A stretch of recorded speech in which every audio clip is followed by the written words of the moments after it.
അധ്യായം 87 സൂറത്തുൽ അഅ്ല. മക്കയിൽ അവതരിച്ചത്. സൂക്തങ്ങൾ 19.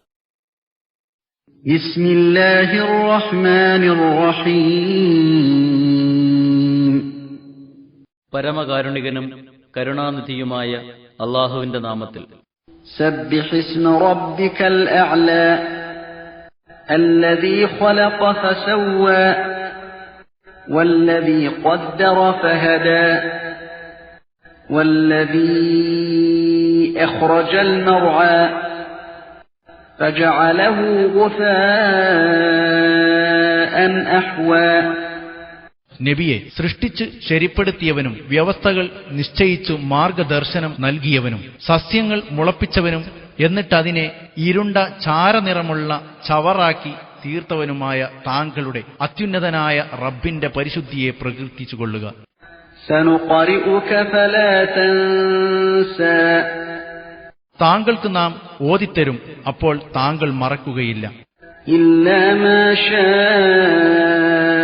അല്ലാഹ് ഇന്നഹു യഅലമുൽ ജഹ്റ വമാ യഖ്ഫാ. അല്ലാഹു ഉദ്ദേശിച്ചതല്ലാതെ തീർച്ചയായും പരസ്യമായതും രഹസ്യമായതും അവൻ അറിയുന്നു. വനുയസ്സിറുക ലിൽയുസ്റാ. കൂടുതൽ എളുപ്പമായതിന് താങ്കൾക്ക് നാം സൗകര്യപ്പെടുത്തി തരുന്നതാണ്. ഫദക്കിർ ഇൻ നഫഅതിദ് ദിക്റാ. അതുകൊണ്ട് താങ്കൾ ഉപദേശിച്ചുകൊള്ളുക, ഉപദേശം ഫലപ്രദമാകുന്ന സന്ദർഭത്തിൽ. സയദ്ദക്കറു മൻ യഖ്ശാ. അല്ലാഹുവിനെ ഭയമുള്ളവർ ഉപദേശം സ്വീകരിക്കുന്നതാണ്. വയതജന്നബുഹൽ അഷ്ഖാ അല്ലദീ യസ്ലൻ നാറൽ കുബ്റാ. ഏറ്റവും കഠിനമായ അഗ്നിയിൽ പ്രവേശിക്കുന്ന മഹാദുഷ്ടൻ അതിനെ ഉപദേശത്തെ വിട്ടകന്നു പോകുന്നതാണ്. ثم لا يموت فيها ولا يحيا. പിന്നീട് അതിൽ വെച്ചവൻ മരിക്കുകയില്ല, ജീവിക്കുകയുമില്ല. قد أفلح من تزكى وذكر اسم ربه فصلى. ആത്മപരിശുദ്ധി നേടുകയും തന്റെ റബ്ബിന്റെ നാമം സ്മരിക്കുകയും എന്നിട്ട് നിസ്കരിക്കുകയും ചെയ്തവൻ വിജയിക്കുക തന്നെ ചെയ്തു.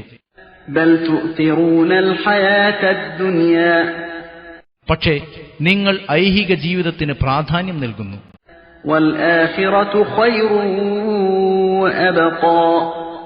പരലോകമാകട്ടെ ഏറ്റവും ഉത്തമവും അനശ്വരവുമായതാകുന്നു.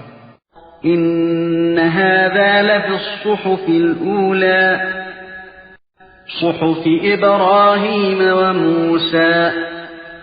തീർച്ചയായും ഇത് ആദ്യത്തെ ഏടുകളിൽ, ഇബ്രാഹിമിന്റെയും മൂസയുടെയും ഏടുകളിൽ ഉള്ളതാണ്.